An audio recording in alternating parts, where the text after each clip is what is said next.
राजा रुक्मांगद की आज्ञा से रानी संध्यावली का कार्तिक मास में कृच्छ व्रत प्रारंभ करना।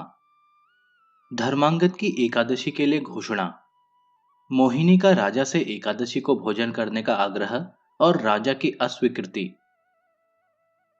मोहिनी बोली, राजेंद्र, आपने कार्तिक मास में उपवास के विषय में जो बातें कही हैं वे बहुत उत्तम हैं, पर राजाओं के तीन ही कर्म प्रधान रूप से बताए गए हैं। पहला कर्म है दान देना, दूसरा प्रजा का पालन करना तथा तीसरा है विरोधी राजाओं से युद्ध करना। आपको यह व्रत नहीं करना चाहिए।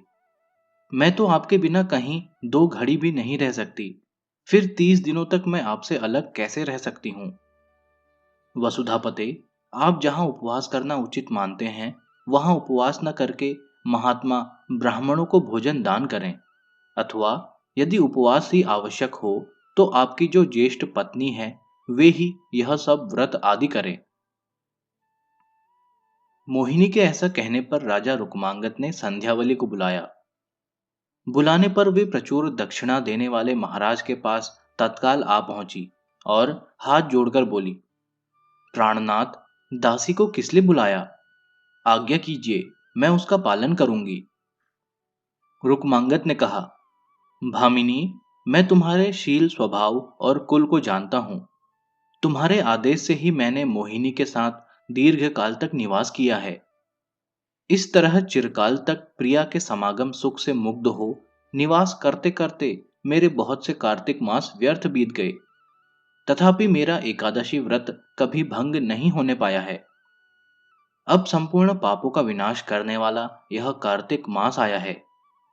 देवी, मैं उत्तम पुण्य प्रदान करने वाले इस कार्तिक व्रत को करना चाहता हूँ, परंतु शुभे, ये ब्रह्म कुमारी मुझे इस व्रत से रोकती है। इसलिए शरीर को सुखाने वाले कृच्छ नामक व्रत का पालन मेरी ओर से तुम करो। रानी संध्यावली ने उस समय पतिदेव का वह प्रस्ताव सुनकर कहा, प्रभो, मैं आपके संतोष के लिए व्रत का पालन अवश्य करूंगी। आपके लिए मैं अपने शरीर को आग में भी झोंक सकती हूँ। भूमिपाल, आपने जो आज्ञा दी है वह तो बहुत उत्तम है। नरदेवनाथ, मैं इसका पालन करूंगी। यमराज के शत्रु राजा रुक्मांगद से ऐसा कहकर मनोहर एवं विशाल नेत्रों वाली रानी संध्यावली ने उन्हें प्रणाम किया और समस्त पाप राशि का विनाश करने के लिए उस उत्तम व्रत का पालन आरंभ किया। अपनी प्रिया द्वारा उत्तम कृच्छ व्रत प्रारंभ किए जाने पर राजा को बड़ी प्रसन्नता हुई। उन्होंने ब्रह्मा जी की पुत्री मोहिनी से यह बात कही, शुभ्रो, मैंने तुम्हारी आज्ञा का पालन किया। देवी, मेरे प्रति तुम्हारे मन में जो जो कामनाएं निहित हैं उन सबको सफल कर लो। मैं तुम्हारे संतोष के लिए राज्य शासन के समस्त कार्यों से अलग हो गया हूं। तुम्हारे सिवा दूसरी कोई नारी मुझे सुख देने वाली नहीं है। अपने प्राण वल्लभ के मुख से ऐसी बात सुनकर मोहिनी के हर्ष की सीमा न रही। उसने राजा से कहा, देवता, दैत्य, गंधर्व, यक्ष, नाग तथा राक्षस सब मेरी दृष्टि में आए, किंतु मैं सबको त्याग कर केवल आपके प्रति स्नेह युक्त हो मंदरांचल पर आई थी। लोक में काम की सफलता इसी में है कि प्रिया और प्रियतम दोनों एक चित्त हों, परस्पर एक दूसरे को चाहते हों। उस समय महाराज रुक्मांगद के कानों में डंके की चोट सुनाई दी, जो मतवाले गजराज के मस्तक पर रखकर धर्मांगद के आदेश से बजाया जा रहा था। उस पटह ध्वनि के साथ यह घोषणा हो रही थी, लोगों, कल प्रातः काल से भगवान विष्णु का दिन एकादशी है, अतः आज केवल एक समय भोजन करके रहो। छार नमक छोड़ दो, सबके सब हाविष्य अन्न का सेवन करो। भूमि पर शयन करो, स्त्री संगम से दूर रहो और पुराण पुरुषोत्तम देव देवेश्वर भगवान विष्णु का स्मरण करो। आज एक समय भोजन करके कल दिन रात उपवास करना होगा। ऐसा करने से तुम्हारे लिए श्राद्ध चाहे न किया गया हो, तुम्हें पिंड न मिला हो और तुम्हारे पुत्र गया में जाकर श्राद्ध न कर सके हों, तो भी तुम्हें भगवान श्री हरि के वैकुंठ धाम की प्राप्ति होगी। यह कार्तिक शुक्ला एकादशी भगवान श्री हरि की निद्रा दूर करने वाली है। प्रातःकाल एकादशी प्राप्त होने पर तुम कदापि भोजन न करो। इस प्रबोधिनी एकादशी को उपवास करने से इच्छानुसार किए हुए ब्रह्म हत्या आदि संपूर्ण पाप नष्ट हो जाएंगे। यह तिथि धर्म परायण तथा न्याय युक्त सदाचार का पालन करने वाले पुरुषों को प्रबोध ज्ञान देती है और इसमें भगवान विष्णु का प्रबोध जागरण होता है, इसलिए इसका नाम प्रबोधिनी है। इस एकादशी को जो एक बार भी उपवास कर लेता है वह मनुष्य फिर संसार में जन्म नहीं लेता। मनुष्यों, तुम अपने वैभव के अनुसार इस एकादशी को चक्र सुदर्शन धारी भगवान विष्णु की पूजा करो। वस्त्र, उत्तम चंदन, रौली, पुष्प, धूप, दीप तथा हृदय को अत्यंत प्रिय लगने वाले सुंदर फल एवं उत्तम गंध के द्वारा भगवान श्री हरि के चरण अरविंदों की अर्चना करो। जो भगवान विष्णु का लोक प्रदान करने वाले मेरे इस धर्म सम्मत वचन का पालन नहीं करेगा, निश्चय ही उसे कठोर दंड दिया जाएगा। इस प्रकार मेघ के समान गंभीर शब्द करने वाले नगाड़े को बजाकर जब उक्त घोषणा की जा रही थी, उस समय वे भूपाल मोहिनी की सैया छोड़कर उठ गए। फिर मोहिनी को मधुर वचनों से सांत्वना देते हुए बोले, देवी, कल प्रातः काल पाप नाशक एकादशी तिथि होगी, अतः आज मैं संयम पूर्वक रहूंगा। तुम्हारी आज्ञा से मैंने कृच्छ व्रत तो संध्यावली देवी के द्वारा कराया है, किंतु यह प्रबोधिनी एकादशी मुझे स्वयं भी करनी है। यह संपूर्ण पाप बंधनों का उच्छेद करने वाली तथा उत्तम गति देने वाली है। अतः मोहिनी देवी, आज मैं हविष्य भोजन करूंगा और संयम नियम से रहूंगा।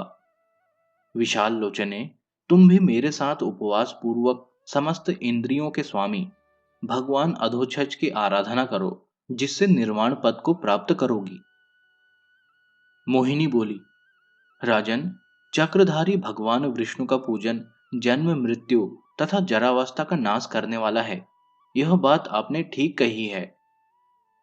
किंतु पहले मंदरांचल के शिखर पर आपने मुझे अपना दाहिना हाथ देकर प्रतिज्ञा की है, उसके पालन का समय आ गया है। अतः मुझे आप वर दीजिए। यदि नहीं देते हैं तो जन्म से लेकर अब तक आपने बड़े यत्न से जो पुण्य संचय किया है वह सब शीघ्र नष्ट हो जाएगा।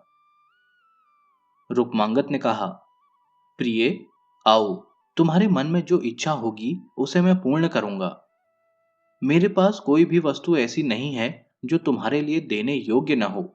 मेरा यह जीवन तक तुम्हें अर्पित है, फिर ग्राम, धन और पृथ्वी के राज्य आदि की तो बात ही क्या है।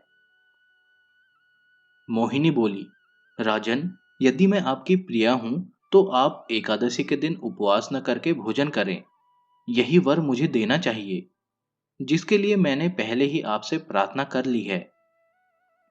महाराज, यदि आप वर नहीं देंगे तो असत्यवादी होकर घोर नरक में जाएंगे और एक कल्प तक उसी में पड़े रहेंगे। राजा ने कहा, कल्याणी, ऐसी बात न कहो, यह तुम्हें शोभा नहीं देती। अहो, तुम ब्रह्मा जी की पुत्री होकर धर्म में विघ्न क्यों डालती हो। शुभे, जन्म से लेकर अब तक मैंने कभी एकादशी को भोजन नहीं किया, तब आज जबकि मेरे बाल सफेद हो गए हैं मैं कैसे भोजन कर सकता हूं। जिसकी जवानी बीत चुकी है और जिसकी इंद्रियों की शक्ति नष्ट हो गई है, उस मनुष्य के लिए यही उचित है कि वह गंगा जी का सेवन या भगवान विष्णु की आराधना करे। सुंदरी, मुझ पर प्रसन्न हो, मेरे व्रत को भंग न करो। मैं तुम्हें राज्य और संपत्ति दे दूंगा, अथवा इसकी इच्छा न हो तो और कोई कार्य कहो, उसे पूर्ण करूंगा। अमावस्या के दिन मैथुन करने पर जो पाप होता है, चतुर्दशी को हजामत बनवाने से मनुष्य में जिस पाप का संचार होता है, और षष्ठी को तेल खाने या लगाने से जो दोष होता है, वे सब एकादशी को भोजन करने से प्राप्त होते हैं। गोचर भूमि का नाश करने वाली, झूठी गवाही देने वाले, धरोहर हड़पने वाले, कुमारी कन्या के विवाह में विघ्न डालने वाले विश्वासघाती, मरे हुए बछड़े वाली गाय को दुहने वाले तथा श्रेष्ठ ब्राह्मण को कुछ देने की प्रतिज्ञा करके न देने वाले पुरुष को जो पाप लगता है, मणिकूट, तुलाकूट, कन्या नृत्य और गवानृत में जो पातक होता है वही एकादशी को अन्न में विद्यमान रहता है। चारुलोचने, मैं इन सब बातों को जानता हूँ, अतः एकादशी को पापमय भोजन कैसे करूंगा? मोहिनी बोली, राजेंद्र, एक भुक्त व्रत, नक्त व्रत, अयाचित व्रत अथवा उपवास के द्वारा एकादशी व्रत को सफल बनाओ। उसका उल्लंघन न करें, यह बात ठीक हो सकती है। किंतु जिन दिनों मैं मंदरांचल पर रहती थी, उन दिनों महर्षि गौतम ने मुझे एक बात बताई थी, जो इस प्रकार है। गर्भिणी स्त्री, गृहस्थ पुरुष, क्षीणकाय रोगी, शिशु, वलिगात्र अर्थात झुर्रियों से जिसका शरीर भरा हुआ है, ऐसा, यज्ञ के आयोजन के लिए उद्धत पुरुष एवं संग्राम भूमि में रहने वाला योद्धा तथा पतिव्रता स्त्री, इन सबके लिए निराहार व्रत करना उचित नहीं है। नरश्रेष्ठ, एकादशी को बिना व्रत के नहीं व्यतीत करना चाहिए। यह आज्ञा उपर्युक्त व्यक्तियों पर लागू नहीं होती। अतः जब आप एकादशी को भोजन कर लेंगे तभी मुझे प्रसन्नता होगी। अन्यथा यदि आप अपना सिर काटकर भी मुझे दे दें तो भी मुझे प्रसन्नता न होगी। राजन, यदि आप एकादशी को भोजन नहीं करेंगे तो आप जैसे असत्यवादी के शरीर का मैं स्पर्श नहीं करूंगी। महाराज, समस्त वर्णों और आश्रमों में सत्य की ही पूजा होती है। महीपते, आप जैसे राजाओं के यहाँ तो सत्य का विशेष आदर होना चाहिए। सत्य से ही सूर्य तपता है, सत्य से ही चंद्रमा प्रकाशित होते हैं।